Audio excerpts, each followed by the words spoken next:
Welcome, and thank you for standing by. At this time, all participants are in a listen-only mode until the question and answer session.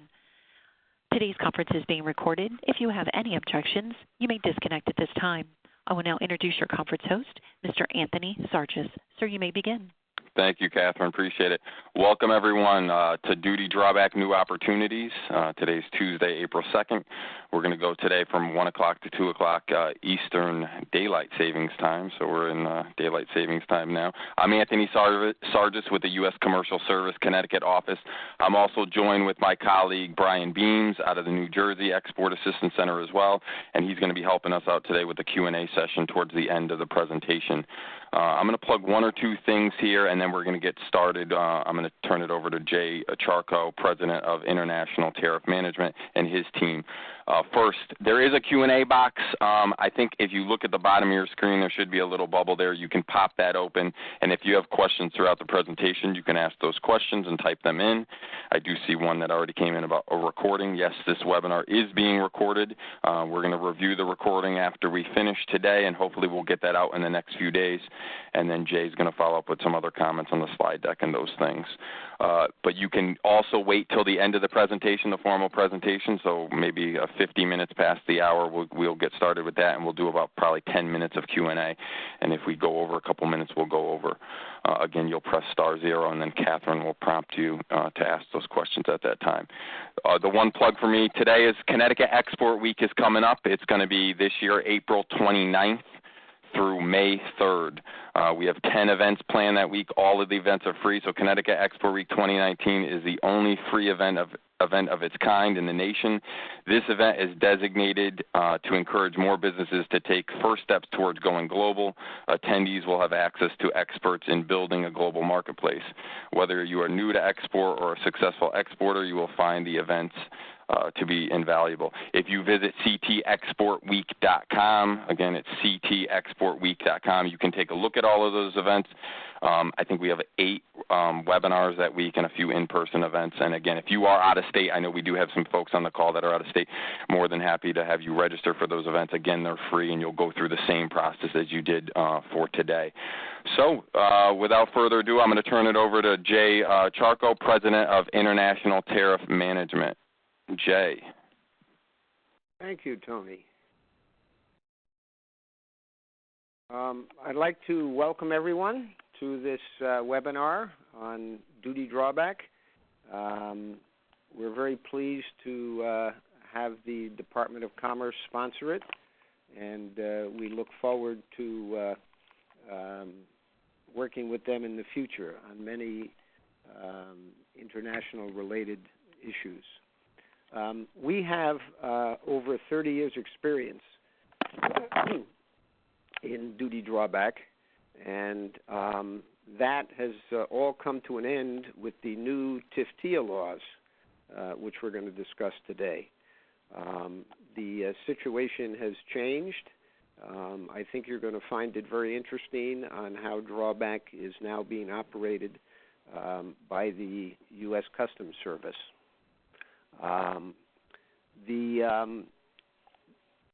What I'd like to do now is introduce, and I'll just mention them. I'm going to give you an overview of the duty drawback process, of what it's all about, and some opportunities that exist there. Tracy Hudak, who is ITM's operations manager, will then give you an overview of the new law, which is called TFTEA. And TFTEA is an acronym that stands for the Trade Facilitation and Trade Enforcement Act of 2015. And yes, I did say 2015. It's taken over 3 years for CBP to write the regulations to implement the law that was passed 3 years ago. And I think as we get into this presentation, you'll understand why it's a significant change in the way drawback had been done. And following that, Jill LaMadeline, a senior tariff manager here at ITM, will provide you with an overview of the process for filing the drawback claims under the new law and what the record-keeping requirements would be. And as Tony pointed out earlier, there will be a question and answer period afterwards, and we'd be happy to answer any questions that you might have that you type in or verbally communicate at the end. A little history of duty drawback. Duty drawback goes back a long way. It was implemented by the Congress back in 1789. And the idea was to create jobs, encourage manufacturing in the United States, and also encourage exports. Those things today, as we live in this very strange international environment, are as important as they were, as important now, maybe even more important than they were back then. A little bit of review of what duty drawback is. It's the 99% of any duties that you pay when you import goods into the country are refundable through the duty drawback process. So are certain taxes and fees, such as the harbor maintenance fee and merchandise processing fee. When this law was implemented, they allowed 99% refunded, and they kept, I believe, maybe 1% of it for the administrative part of drawback. As we all know now, the government operates less efficiently than 1%, and I was very surprised to find out in the new TFTEA law that they didn't take 10 or 15% of the recovery as an administration cost. But thank God they left it at 99%, and they still only grab 1% of it. Not all the duties that you pay are refundable. For example, if you pay anti-dumping duties or countervailing duties, these are not refundable via duty drawback. Also, the steel and aluminum tariffs under Section 231 are also not refundable. But one very good thing that has happened with the what people call the Trump tariffs or Section 301 tariffs are refundable. So many of these are 10%, could be going to 25%, and these are fully refundable via the duty drawback process. The opportunity for recovery under duty drawback is this chart that I have up here is one that was put together before TFTEA. And basically what it shows is that of a $2 billion opportunity, and this $2 billion opportunity is a number that Customs has come up with, only about $300 million was reclaimed. That leaves a lot of duty that is unclaimed. And the reason it was unclaimed is because people were not aware of the opportunity to claim it, or they were aware of it, and they didn't want to be bothered with the cumbersome effect that was required. The TFTEA law is really something that's going to change this. There's an old adage, and the old adage is, never look a gift horse in the mouth. What does this mean? If you're offered something, you should take advantage of the opportunity and not try to look at its faults or the difficulties in it. This, in my opinion, is a rare opportunity. It's almost unheard of that the federal government would give you a gift. But as we get into this, you'll be able to see that in many cases, that's exactly what TFTEA is. The new law will expand opportunities significantly. It has created situations to claim drawback that never existed before, and in many cases will simplify the process. You're still going to have to follow the regulations. You're still going to have to make sure you do things according to Hoyle, but there is a much bigger opportunity. Here's a few examples of what I was talking about. Under the old law, you had 3 years from the import to the export. That meant you had to export something 3 years after you imported it. Under the new law, you have 5 years to do that. You can go from the import date to 5 years out to actually file the claim. Under the old law, you had to match the SKU, the individual part number, on the import and the export. That means, for example, if you had a sweater, a red sweater that was imported in a size large, if that sweater was blue and it was a small, was exported, you couldn't do drawback. Now you're going to be able to do that. You're going to be able to match your import and your export by the harmonized tariff number, 8-digit harmonized tariff number. And I put an example down here, which is kind of ridiculous, but it's real. If your harmonized tariff number is 0704-1020, and that happens to be for cauliflower or for broccoli, what that means is if you import a cauliflower and pay the duty on it, and you grow broccoli in the United States and export the broccoli, you will be able to claim drawback on the export of the broccoli against the imported duty on the cauliflower. Seems strange, but that's what the new law says. To go back at a little generalization about drawback, there are basically 3 different kinds of duty drawback allowable. One is manufacturing drawback. The other is unused merchandise or same condition drawback. And the third is rejected merchandise drawback. The chart on the bottom showing the United States map gives a little example of how complicated manufacturing drawback can be. For example, if you bring in steel coil on the left-hand side of the chart and you put it into your car at the bottom of the chart, make a fender out of the steel coil, and then export the car, you can get back the duty that you paid on the steel coil against the export of the automobile. You can also have somebody else import the coil, sell it to you. You don't pay the duty, they did. You can put that into your car and make the fender and export it.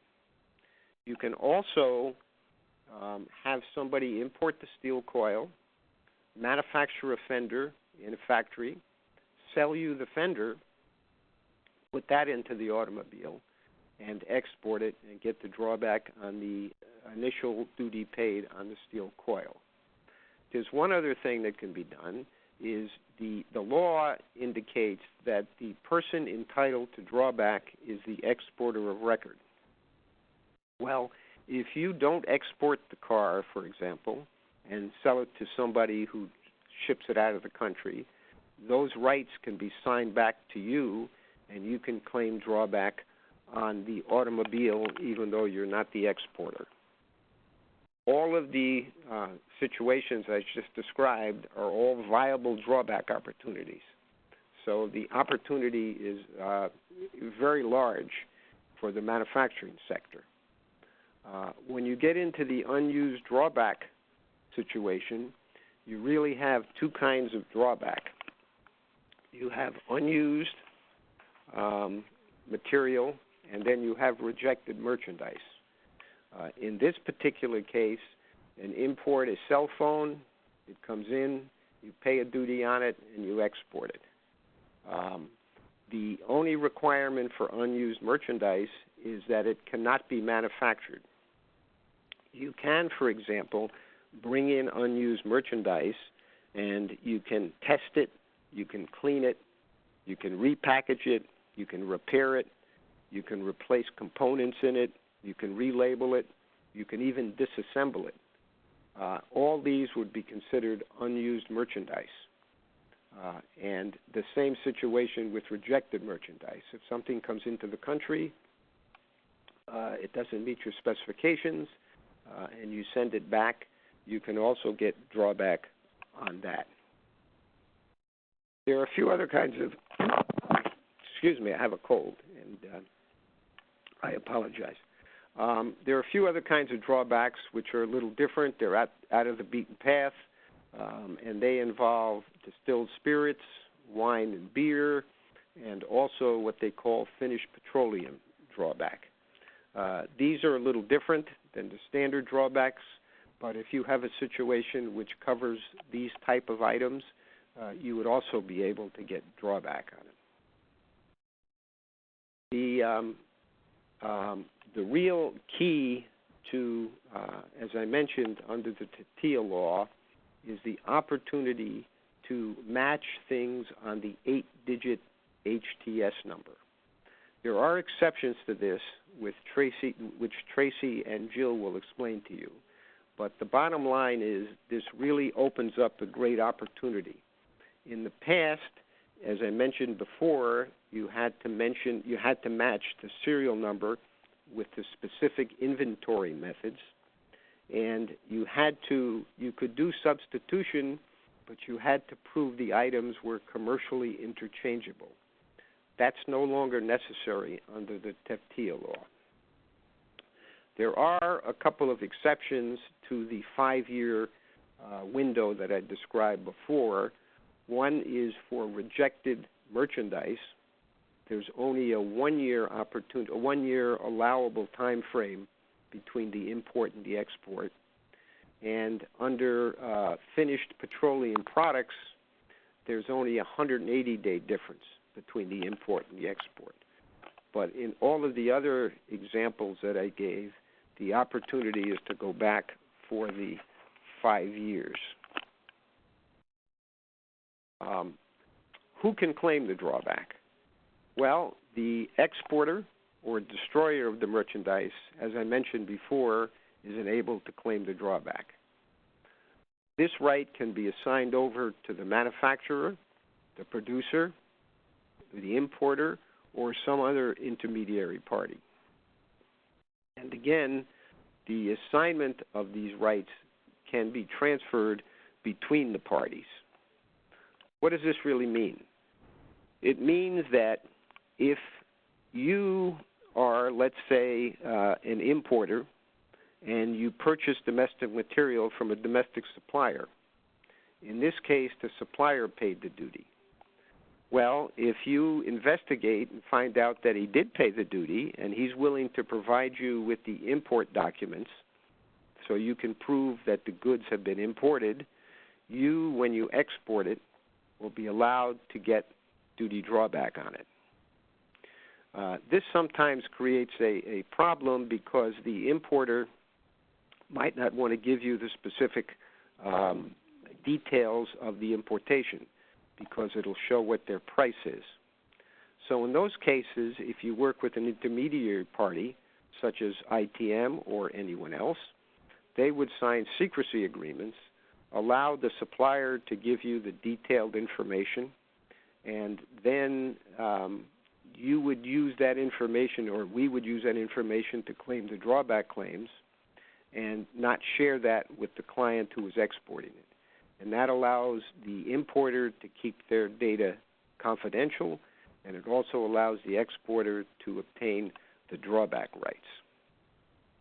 So what I tried to do here was give you an overview of the drawback process, and what I'd like to do now is just to remind you, never look a gift horse in the mouth. There is an opportunity here.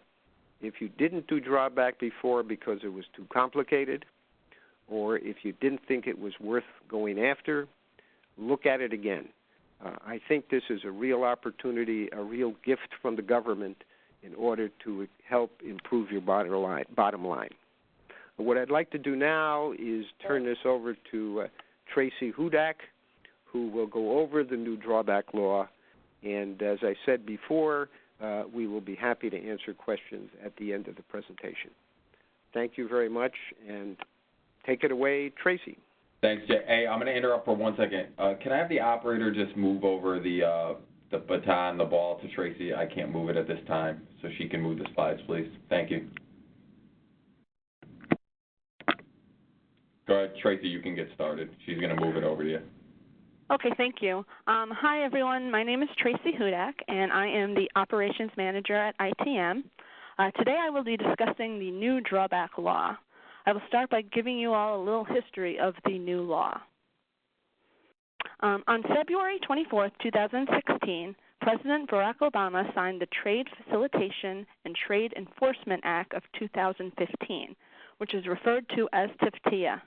According to Customs, TFTEA simplifies and modernizes drawback legislation governing the refund of relevant duties, taxes, and fees to increase efficiencies for the trade community. TFTEA was deployed on February 24, 2018, 2 years after it was enacted.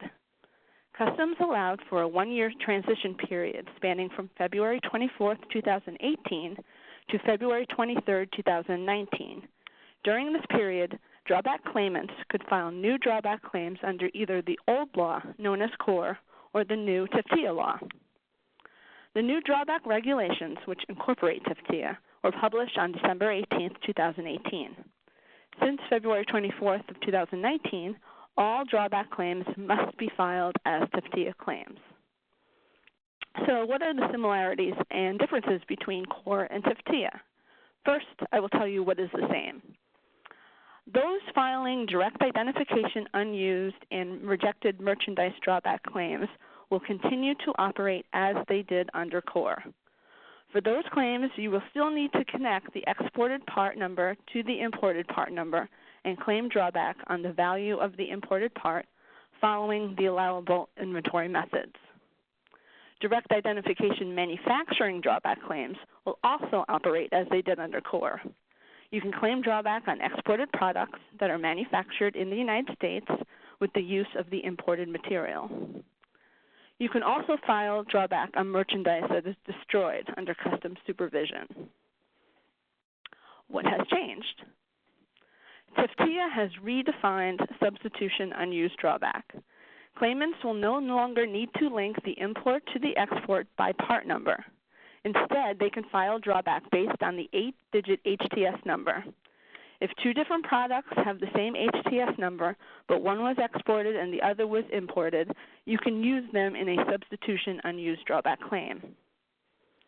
Substitution manufacturing drawback has also changed. If the 8-digit HTS number of the component used in the manufacturing process matches the 8-digit HTS number of the merchandise that is imported, you can claim drawback on the imported merchandise. It does not matter whether or not the imported duty-paid merchandise was used in the manufacturing process of the exported product. You can still get the drawback. The regulations for substitution unused drawback include a new method for calculating drawback refunds. Claimants now have to determine the average unit value of the entry summary line number of the import, compare that to the value of the exported unit value, and use the value that is lesser in the drawback claim. ITM's drawback software determines which is lesser of the two.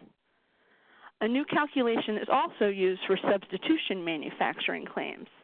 You now have to determine the average unit value of the entry summary line number of the imported merchandise, compare that value to the unit cost of the component used in the manufacturing process, and use the value that is lesser in the drawback claim. Again, ITM's drawback software determines which is lesser of the two.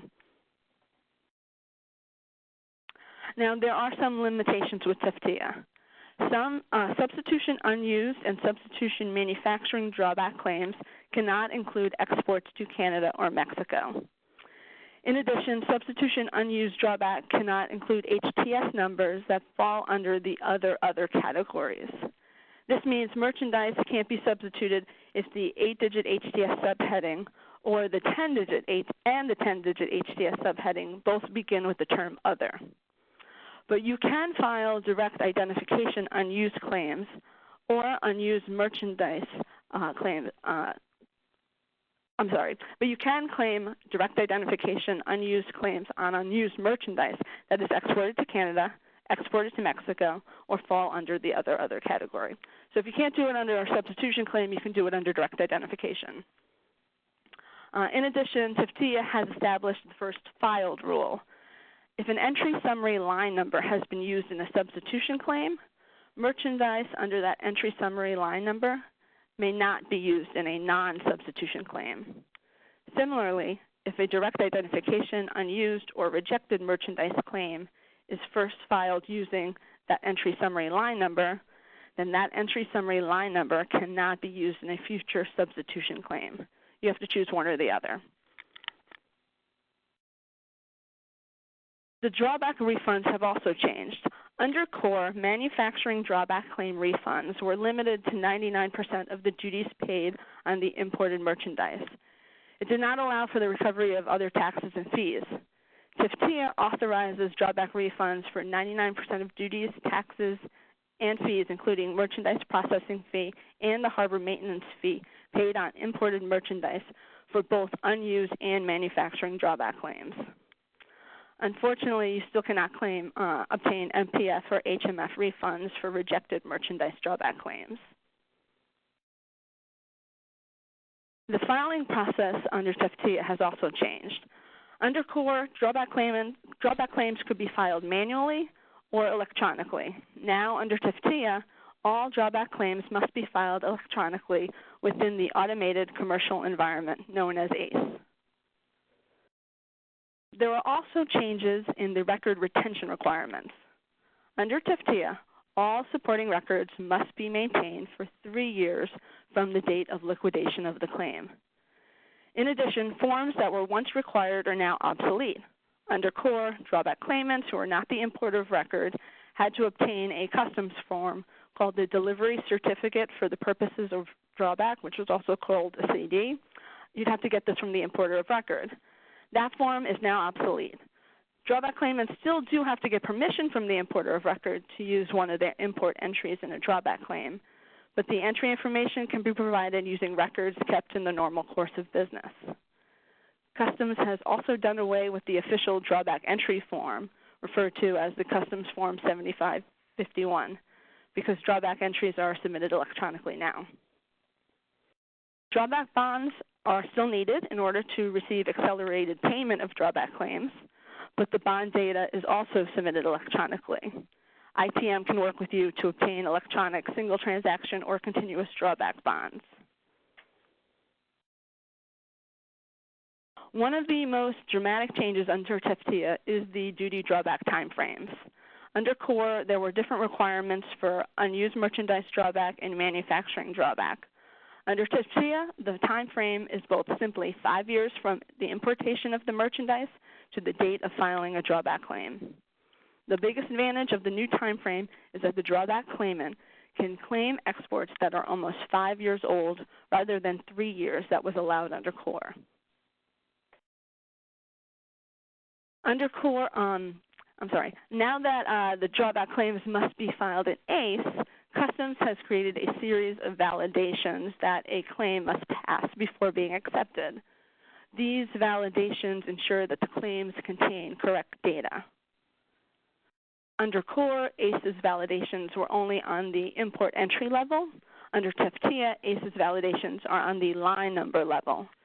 So data provided for a line number cannot exceed the duty claim on an entry, the duty claimed on a line number, the MPF claimed on a line number, or the HMF claimed on a line number. If any of them exceed the amount, the claim will be rejected by ACE and must be corrected in order for it to be accepted. Also, the HTS numbers provided must match the HTS numbers listed on that line number for that import entry. Therefore, now more than ever, it is important that the correct data and documents be provided and used in a drawback claim. This concludes my portion of the webinar.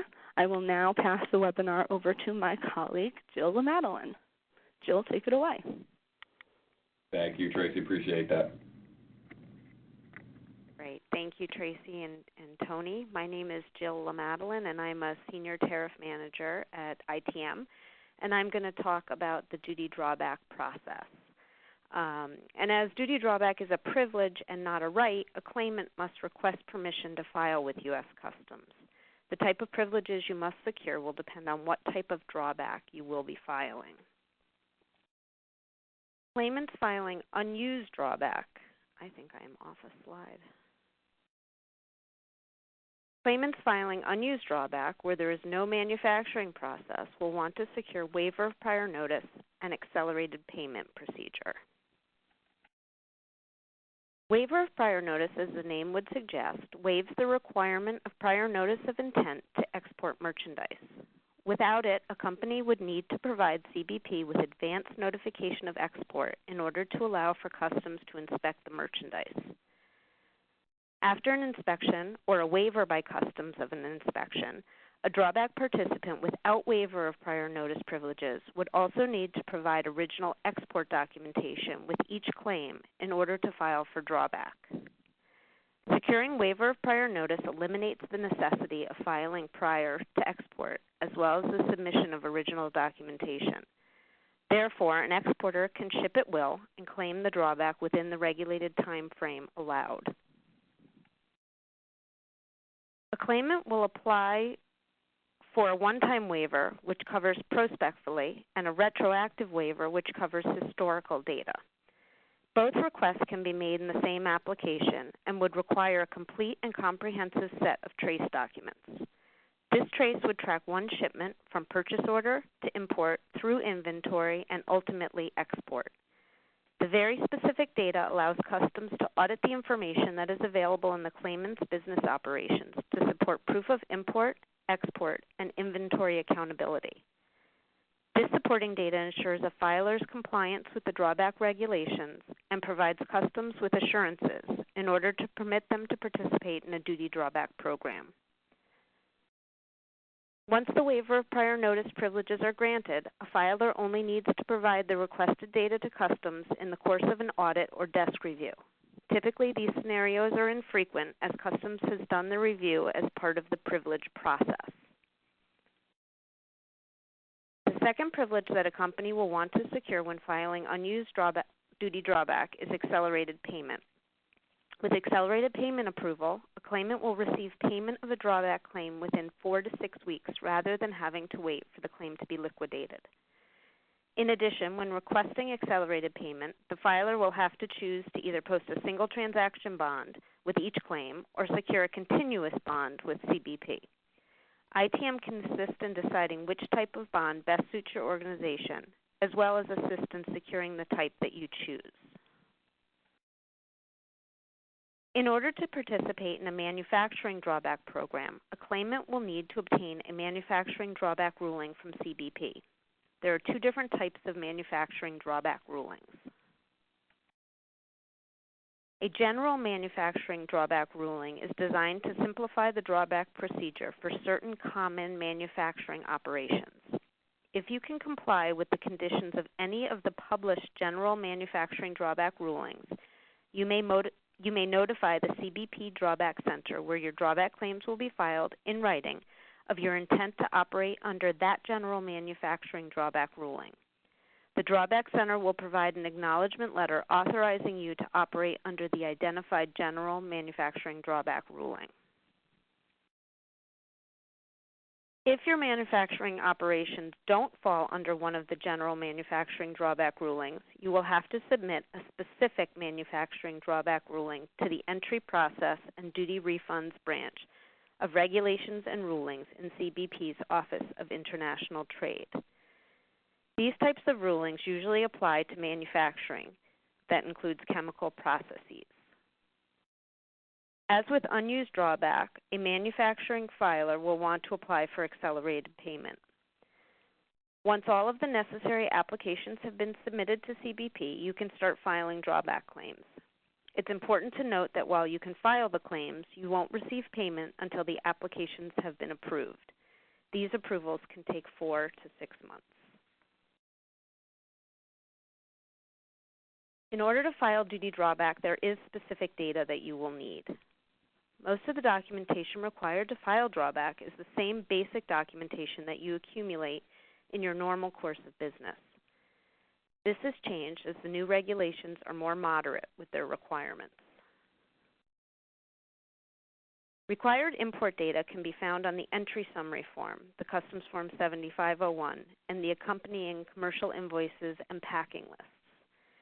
Very often the bulk of the information can be found on ACE, and we can work with the electronic database and supplement with actual PDF files or hard copies. Export data can be found on the commercial invoices to your customer and the accompanying export bills of lading. In addition, you may require the B3 data if you are exporting goods to Canada, or the pedimento information if you are exporting goods to Mexico. Often companies maintain this information in their databases, and we can work with it electronically. It is important to note, however, that you will need actual hard copies of import or export data when requested during a desk review or audit by CBP. If you are not the exporter of record, you will need to obtain an export waiver from the exporter or an affidavit transferring the drawback rights back to you. In addition to the aforementioned import and export data, you will also need inventory records to show receipt of the imported merchandise into your inventory, bills of material, and any other production documents to show the use of the imported or substituted merchandise in the finished article, and withdrawal records showing the finished product coming out of your inventory for export. These documents must be maintained for at least 3 years after a drawback claim has liquidated. And I know both Jay and Tracy touched on this before, and it's one of the biggest changes under TFTEA is the claim time period. As Tracy had mentioned under CORE, a claimant would be allowed to file claims 3 years from the date of export. And under TFTEA, the drawback time frame has been greatly simplified. It is simply 5 years from the importation of the merchandise to the filing of the drawback claim. If there's a manufacturing process, that process must be done within the 5 years. In addition, the goods exported must also occur within that same 5-year time frame. One major advantage for the drawback claimant is that now you can claim on exports that are almost 5 years old rather than the 3 years per the past regulatory drawback time frames. TFTEA offers a significant expansion to the opportunity to file duty drawback. It is no longer necessary to always follow a SKU from import to export, but instead drawback can often be done by the HTS number. This simplification opens up a multitude of scenarios and opportunities. This is an unused drawback example. Tariff heading 6911.10.10 covers porcelain or ceramic chinaware, hotel or restaurant, not household. If you import restaurant plates and export restaurant bowls, they would be interchangeable when it comes to drawback. The plate does not need to be exported, nor does the bowl need to be imported. A claimant can import the plate under 6911.10.10 and export the bowl, which is subject to the same 8-digit HTS number as the plate if imported, and claim drawback on the duty paid on the imported plate upon export of the bowl. And here is a manufacturing example. A manufacturer imports a dividing head, which is a machine tool that allows a workpiece to be rotated in precise predetermined increments, and that is classified under HTS 8466-3010. The imported dividing head is used in the manufacture of a polishing machine that is sold domestically. Another type of dividing head, subject to the exact same imported HTS number, is sourced domestically and used in the manufacture of a grinding machine that is exported. Under TFTEA, a claimant can claim drawback on the imported dividing head used in the polishing machine when the grinding machine is exported, because both dividing heads, although different, have the same imported HTS number. TFTEA opens up a multitude of opportunities for companies who currently claim drawback, as well as those who never have. The possibilities are exciting, and we look forward to helping companies explore their expansive options. We'd like to thank you all for joining us today, and I'm now going to turn it over to Brian, who will facilitate the Q&A portion of the webinar. Thank you, Jill. I appreciate it. And we want to thank everyone, Jay and Tracy as well with International Management for their presentations. Before I do ask Catherine to open the lines for questions, perhaps we can go over what has been written in. The first one is from Joe Romano. He's asking regarding all exports to Canada. Is the claim process or the claim drawback process for all exports to Canada? As Jill or Tracy pointed out, I believe only unused merchandise drawback is allowable to Canada under the NAFTA agreement. You cannot get manufacturing drawback to Canada or Mexico. Those were eliminated under the current NAFTA agreement. And I'm not sure, and I don't think anybody's sure, of what's going to happen with the new agreement between Mexico and Canada, but they will probably be excluded also. Thank you, Jay. I appreciate it. Another one comes in from Tara. Tara asks, the steel tariffs, are they not eligible for duty drawbacks, although we received documentation when exemptions were granted saying that if tariffs reimbursements were possible? Can someone expand down on that a little more? Well, there is a process by which you can ask for exemptions under the current tariffs that were imposed on imports of steel and aluminum and goods from China.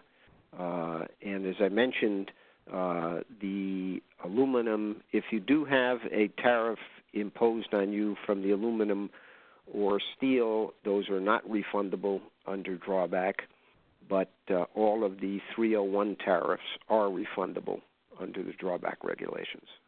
I hope that answers the question. Thank you, Jay. Jay.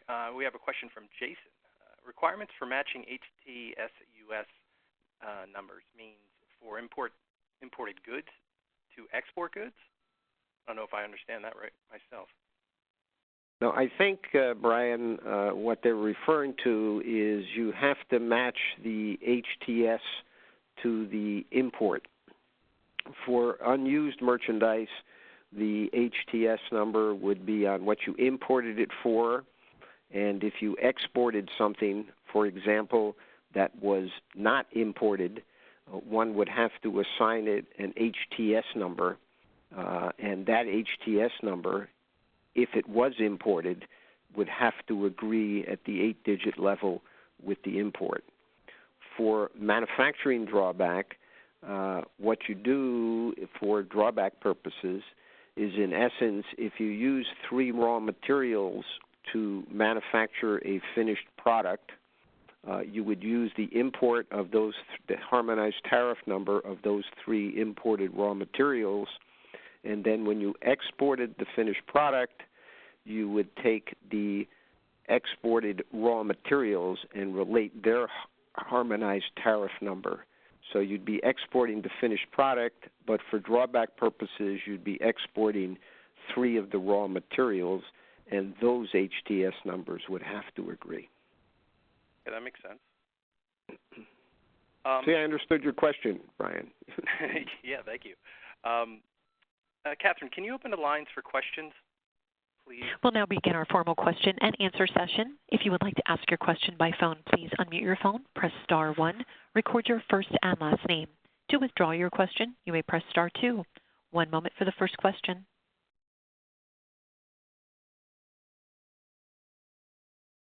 And for the folks that did just write in, we'll cover that if you don't call in. Let some of the verbal questions flow through first. Now that I'm noticing there's more written, apologize. At this time, we have no questions. Jay, we have a follow-up from Joe Romano. Follow-up question on, we cannot claim drawbacks on all exports to Canada. That's a question. What is considered unused merchandise? Say we import finished goods, would this qualify? I think you kind of mentioned that. Yeah, the definition of unused merchandise is that I'm just looking for my list of things. Merchandise, the way Customs defines it, unused merchandise is merchandise that was not manufactured.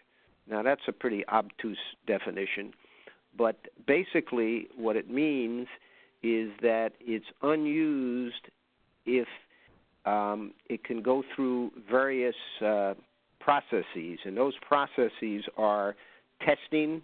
You can test something that comes in. You can clean it. You can repackage it if things come in bulk. You can take it and package it in individual containers. You can repair something that came in. If there's something came in with a broken motor, you can repair the motor and send it back out. You can rework something. You can replace components. Again, if it comes in and there's a broken component, you can replace that and send it back out. You can relabel it, and you can disassemble something. So those are the situations where it would remain unused and not fall into the manufacturing category. Thank you very much. We have a question from Michael. We import yarns under one tariff number and export fabrics under different tariff numbers. Are we eligible for duty drawbacks if these two tariff numbers are different?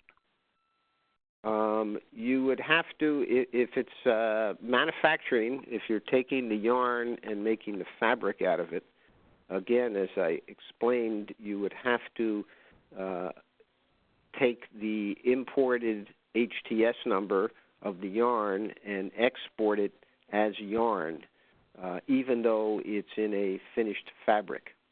So if it was manufactured in essence, because you've taken the yarn and made another product out of it, you would have to relate the import and the export by the import harmonized tariff number and not by the finished product harmonized tariff number. And yes, it would be eligible. Thank you, sir. And I think we're going down this road as well. Dennis writes, we import computer components from China, assemble them, among other parts, into their computers. Does this mean we list the various HTS codes associated with the various components, then align them to the HTS for our finished computer? You'd align it to the HTS numbers of the import, and you would need, and I neglected to mention it before, but I'll mention it now, you would need a bill of materials to show that those components went in and manufactured the finished product. In a computer, there's hundreds of products. Let's say 5 of them are imported. You would have to support your drawback program by showing that the imported components, those 5 components, went into the computer, and you'd have to have a bill of materials to show that that computer was made from those 5 imported components. Thank you, Jay. Bernard asks, although not required, can drawback claims still be filed at the SKU level under TFTEA, and will CBP still allow claims at the SKU level? I think Tracy covered that.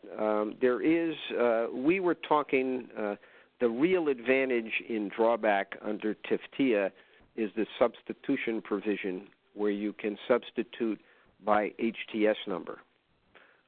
Drawback following the SKU level under direct identification drawback is still allowable, and yes, you can file directly from one SKU to the other SKU under direct identification.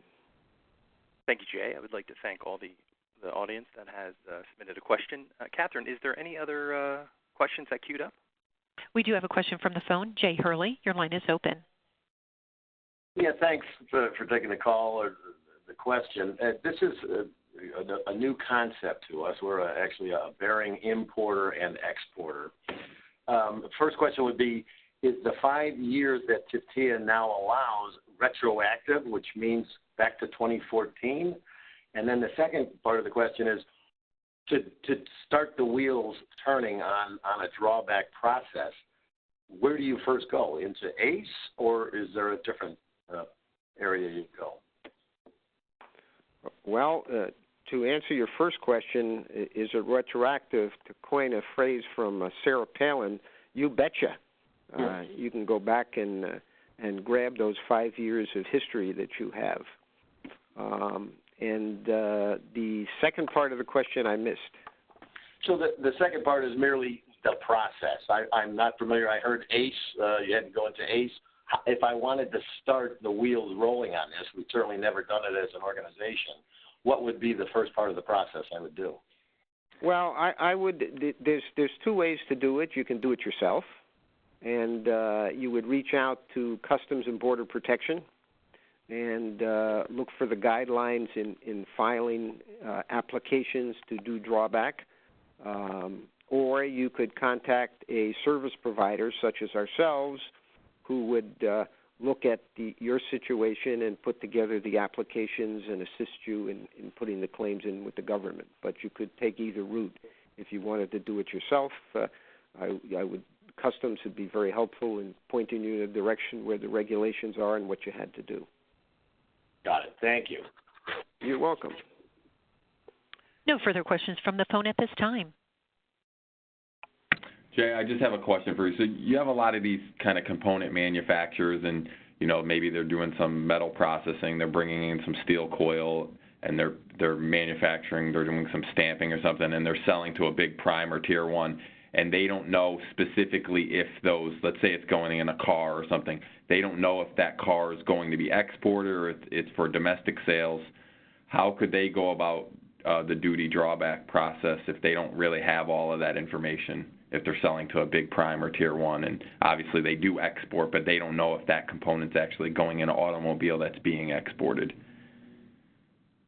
They would have to work out a partnership with their customers and discuss the issue of drawback and work together to be able to identify what went into the products that are being exported, and then work that back to see if they're imported components or substitutable imported components by HTS number went into that.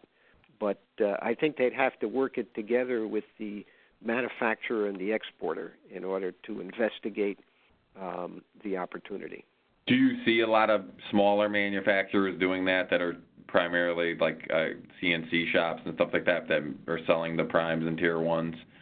Is it worth going down that path, or obviously it depends? Well, probably we usually have a drawback. We're making it sound relatively simple in the process here. It's dealing with Customs and Border Protection, and I can assure you after 30 years it's not simple. There's a lot of details that you have to work out. And we have kind of a rule of thumb, and if you can get back $20,000 to $40,000 in drawback, if you estimate it, it's probably worth looking into. If your program is a couple $1,000 or even less than that, it's probably not worth the hassle to pursue it. Okay, thank you. Brian, you want to pick up on the Q&A? Yeah, I have one question from Casey. This could be for Jay or anyone in his team. Do you need to file before exports in order to claim duty drawbacks? No. As Jill and Tracy pointed out, there's a waiver of prior notice. What you have to do until you get that waiver, you need to give Customs the opportunity to inspect your export shipments for unused merchandise, same condition.